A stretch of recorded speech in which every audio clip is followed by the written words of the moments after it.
Hello and welcome to a new video on IGCSE Mathematics. In this video, we shall be discussing upper and lower bound, and we shall be dealing with basic questions. So we shall begin with questions that require us to add or multiply, and that give us the equation in the question itself, and we don't have to derive on our own. So the length of a car is 4.2 meters, correct to one decimal place. Write down the upper and lower bounds of the length of this car. So to get the upper and lower bounds, you basically need to multiply this first by half. And then you add and subtract the result. So what does this mean? So one decimal place is basically 0.1. And we multiply it by half. We get 0.05. So in our case, we will add and subtract 0.05 to our number. We are given here that it is 4.2. So we have 4.2 plus 0.05 and 4.2 minus 0.05. So this is 4.25 and this is 4.15. Of course, this is the upper bound and this is the lower bound. These are the correct answers here. Ella's height is 175 centimeters, correct to the nearest 5 centimeters. Write down the upper bound of Ella's height. So again, we take the accuracy level and first we multiply it by half. So we get 2.5 centimeters. And then we take this number and add and subtract. Adding gives us the upper bound and subtracting gives us the lower bound. In this question, they only want the upper bound, so we only need to add. We don't need to subtract. So the number will be 175 plus 2.5, and this is equal to 177.5. And this is the correct answer here. Joe measures the length of a rope and records her measurement correct to the nearest 10 centimeters. So the level of accuracy here is 10 centimeters. We multiply that again by half. We get 5 centimeters. So we are going to add or subtract depending on the question. Here we are given that the upper bound for her measurement is 12.35. So write down the measurement she records. So this is kind of different because normally we are required to find the upper bound, but here we just want the measurement itself. So let's say the measurement is X and we add to it 5 centimeters. We get 12.35 meters. Of course, 12.35 meters can be converted to centimeters by multiplying by 100. And this would be 1,235 centimeters because the 5 here is given in centimeters. So X plus 5 equals 1,235. So X equals 1,230 centimeters. They want the final answer in meters. So we can divide by 100 again, and we would get 12.3 meters. So therefore, the final answer is 12.3. The formula S equals half AT squared is used to calculate the distance S traveled by a bicycle. When A equals 3 and T equals 10, each correct to the nearest integer, calculate the lower bound of the distance S. So here the values are given correct to the nearest integer, so basically 1. And we need to multiply that by half. So we get 1 times half, which is basically half. So we are adding and subtracting half to our numbers. And we want the lower bound only, so we don't need to add, we just need to subtract. Excuse me. So we need to subtract half from each of the quantities. Since here they are multiplied together, so we just need to get the lower bound of each and then multiply the numbers together.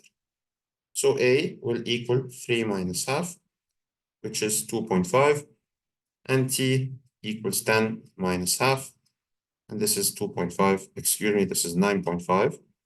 And we can then plug them into the equation. So S equals half times A, which is 2.5, times T squared, which is 9.5 squared.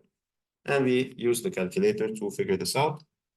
So we have half multiplied by 2.5 multiplied by 9.5 squared. And the answer is 1,112, excuse me, 0.8125. And this is the correct answer here. P equals 2 times W plus H. W equals 12, correct to the nearest whole number. H equals 4, correct to the nearest whole number. Work out the upper bound for the value of P. So again, we look at the accuracy level, which is whole number, which is basically 1. So we multiply it by half, and the answer is half. So this is the number we are adding or subtracting. Here we want the upper bound, so we're only adding. So we're going to add half to each quantity. So W equals 12 plus half, which is 12.5.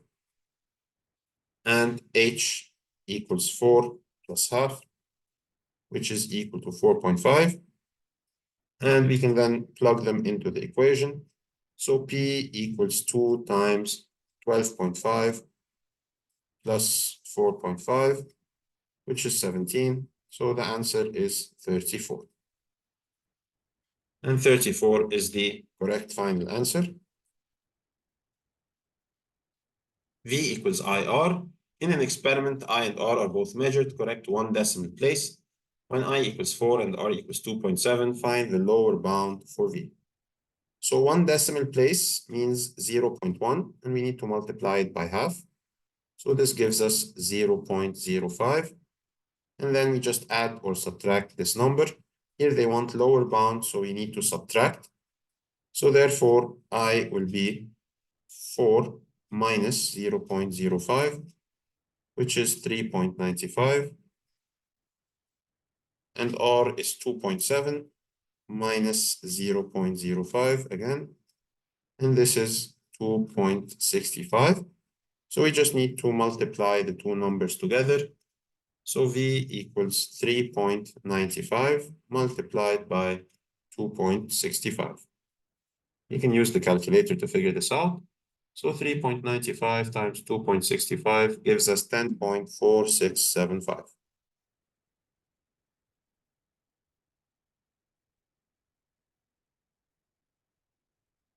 And this is the correct answer here. Next, we move on to adding or multiplying, but with general equations. So they'll not give us the equation here, but it's something that is general that you can figure out easily on your own. On one day, the number of members using the exercise machines was 40, correct to the nearest 10. Each member used the machine for 30 minutes, correct to the nearest 5 minutes. Calculate the lower bound for the number of minutes the exercise machines were used on this day. So to get the number of minutes, we first need to understand that we multiply the number of people times the number of minutes per person. So each person used the machine for a certain amount of time. This is the minutes per person. And we multiply that by the number of people. So this is what I mean by a general equation. It's something that you can figure out on your own. Now, we want to figure out what the level of accuracy is. So for the number of members, it's correct to the nearest 10. So we need to multiply that by half. And we get 5. So 10 times half is 5. So we are going to add or subtract 5. Here they want lower bound. So we're going to just subtract 5 from the number. So we have 40 minus 5, which is 35. So this is our number of people. So here we have 35 multiplied by the minutes per person. So we have 30 minutes, correct to the nearest 5 minutes. Again, for the accuracy level, we need to multiply by half. So we get 2.5 minutes.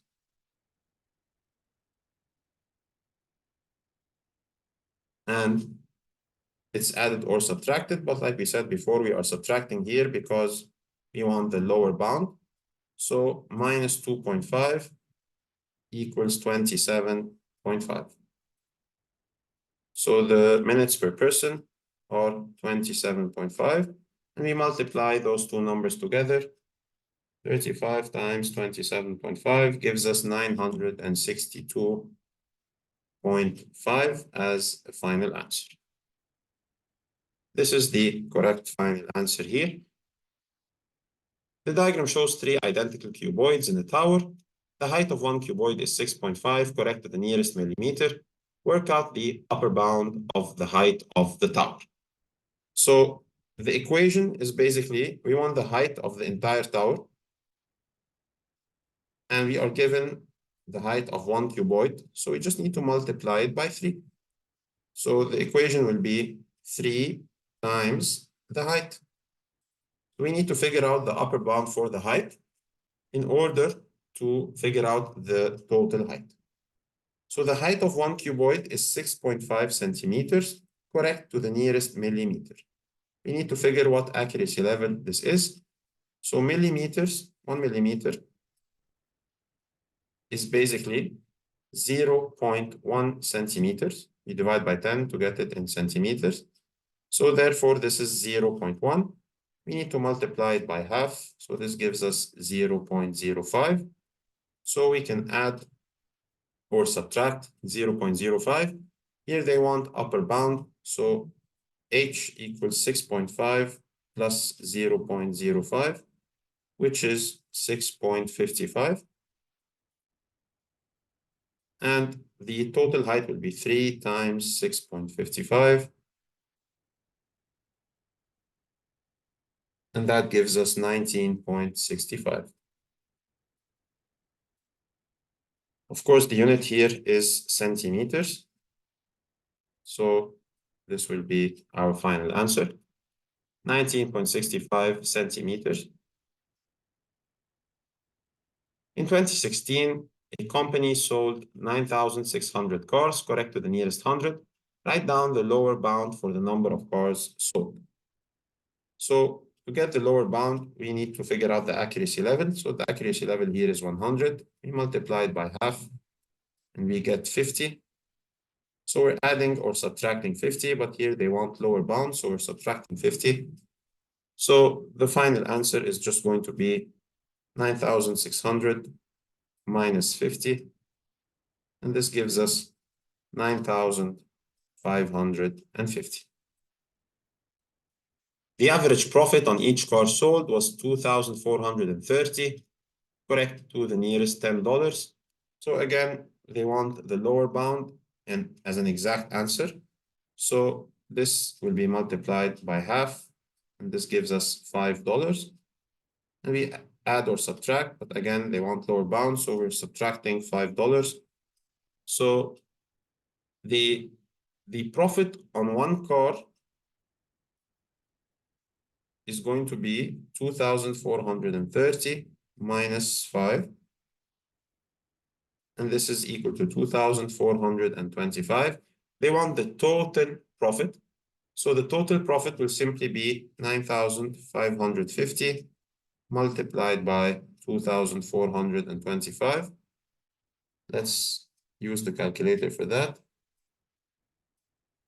The final answer is 2 million, not even that, 23,158,750, or just 231,58750. This will be the total profit. We can add a $sign here. Write down your answer to part A, correct to 4 significant figures. To 4 significant figures means we have to count the first 4 digits and then replace the rest with zeros. So to 4 significant, of course, you have to figure out the approximation. So this needs to jump by 1 because 8 is bigger than 5. So the number before it has to increase by 1. So we have 231,600,000. 223,160,000. Now we want to write this in standard form. So it's 2.316 multiplied by 10 to the power of something. To figure out what that is, you just write 2.316 and you move the decimal until you match the number above it. You have 1, 2, 3, 4, 5, 6, 7 to get the decimal at the end, because the decimal here is technically at the very end. It's as if this is 0.0, but never mind that. You just want the decimal point to be at the end.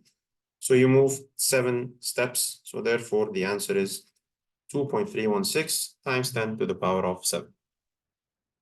And these seem to be the correct answers here.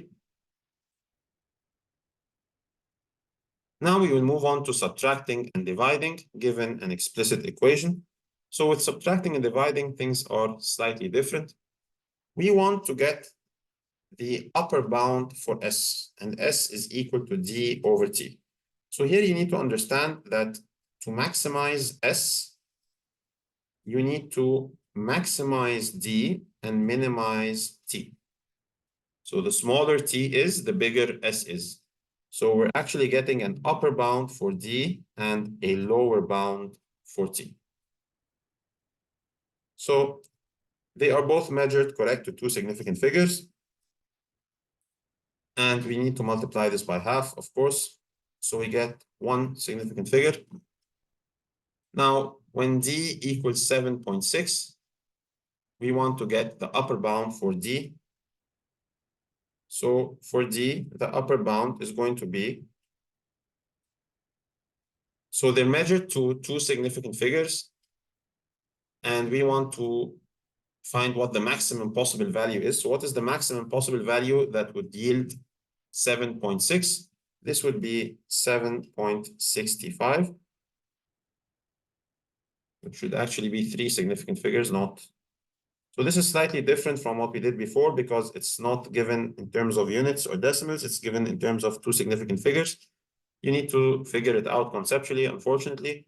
So the idea is 2 significant figures, like for example, 7.6. This would be between 7.65 and 7.55. This would be somewhere in between those 2 numbers. So therefore, the upper bound would be 7.65. For T, it's the same idea again. It's 0.23. So this is 2 significant figures again. So if you have 5 here, this would be the maximum. Let me write it like this. So this would be between 235 and 225. This would be the lower bound. So we want the lower bound for T, so we're going to multiply by 0.225. And 7.65 times 0.225 gives us 1. Excuse me, so it's not times, it's divided. I made another mistake here. So 7.65 divided by 0.225 on the calculator, 7.65 divided 0.225. This gives us 34. So the final answer here would be 34. And this is the correct final answer. This was a little bit tricky because the level of accuracy was not given as a unit. It was given in terms of significant figures. So you had to think about it rather conceptually.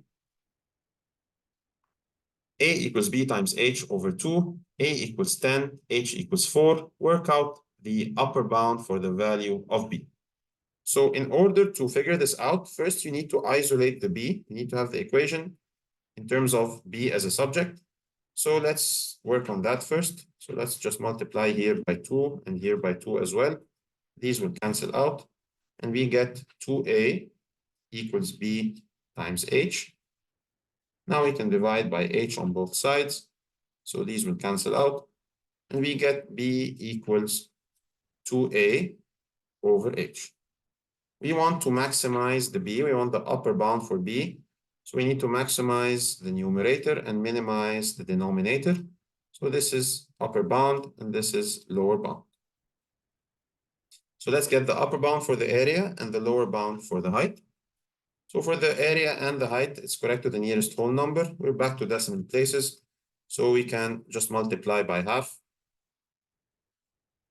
And whole number means 1, basically. So 1 times half is half. So we're adding or subtracting half. Here we want for the area, the upper bound. So the area will equal 10 plus 0.5, which is 10.5. And for the height, it's 4 minus 0.5, which is 3.5. So the base equals 2a over h. Of course, the 2 does not change. We don't figure out upper or lower bounds for 2. 2 is just a number, a constant, so we keep it as it is. So we have 2 times area, which is 2 times 10.5, divided by 3.5. And this will equal 21 over 3.5. You can use your calculator to figure this out. You will get 6 as a final answer. And 6 is the correct answer here. Finally, we will do subtraction and division with general equations where we have to figure out the equation ourselves. Rice is sold in 75-gram packs and 120-gram packs. The masses of both packs are given correct to the nearest gram. Calculate the lower bound for the difference in mass between the two packs.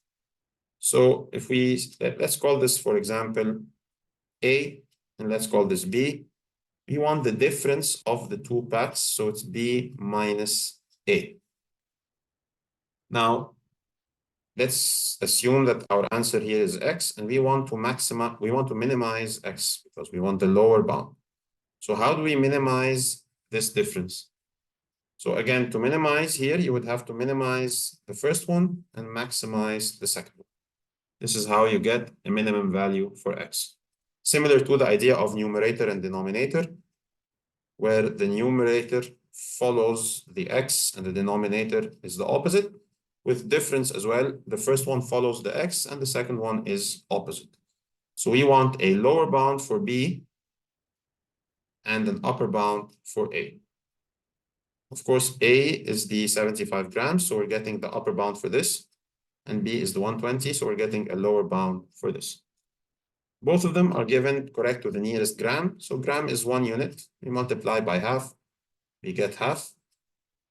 So for A, we are getting the upper bound, so this is 75 plus half, which is 75.5.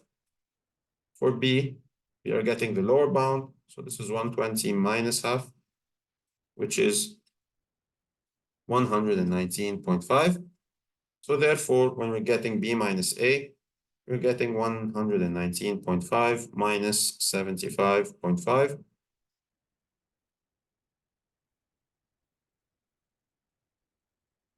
And this is equal to 44. And this is our final answer. 1 year ago, Ahmed's height was 114. Today, his height is 120. Both measurements are correct to the nearest centimeters. And we want to work out the upper bound for the increase in Ahmed's height. So increase is another word for difference. So again, we are doing B minus A. So let's just call this A. Let's call this B. Let's call our answer X. X equals B minus A. We want the upper bound for X. So now we want to increase the first and decrease the second. So with subtraction and division, you always increase the first and decrease the second. In case of division, the first is the numerator and the second is the denominator, of course. So we want the upper bound for B and the lower bound for A. So let's just write here, upper next to B and lower next to A. Now, the measurements are correct to the nearest centimeter, which is 1. We multiply that by half, we get half. So we're adding or subtracting half. For the lower bound, we will subtract, of course. So A will equal 114 minus 0.5, which is 113.5. For B, 120 plus 0.5, because we're getting the upper bound. So 120.5. Now we want to get B minus A, which is equal to 120.5 minus 113.5. If we subtract these two from each other, we get 7 as a final answer. And 7 here is correct. For the final question in this video, we're told Safiya has a barrel containing 6,000 milliliters of oil. Correct to the nearest 100 milliliters. She uses the oil to fill bottles which each hold exactly 50 milliliters. Calculate the upper bound for the number of bottles she can fill. So to get the number of bottles, we need to divide the total amount by the amount per bottle. So we need to divide this number by this number. This number here is exact, so we don't really need to do anything about it. So we're basically dividing 6,000 by 50. This is exact, so it doesn't change. This here can change. We want the upper bound, so let's assume this is x, for example. We want the upper bound, so we want to maximize x, so we need to maximize this number. Normally, we would minimize here if it were not exact. However, here it's exact, so we don't do anything about it. So how do we maximize the 6,000? We just look at the accuracy level. So the accuracy level is 100 milliliters. So times half, you get 50. So we are adding or subtracting 50. Of course, here we want to maximize, so we're adding. So we get 6,000 plus 50 divided by 50. And this is 6050 over 50. And this gives us 121 as a final answer. 121 is correct. And this brings us to the end of our video. I hope this has been beneficial. Thank you for watching.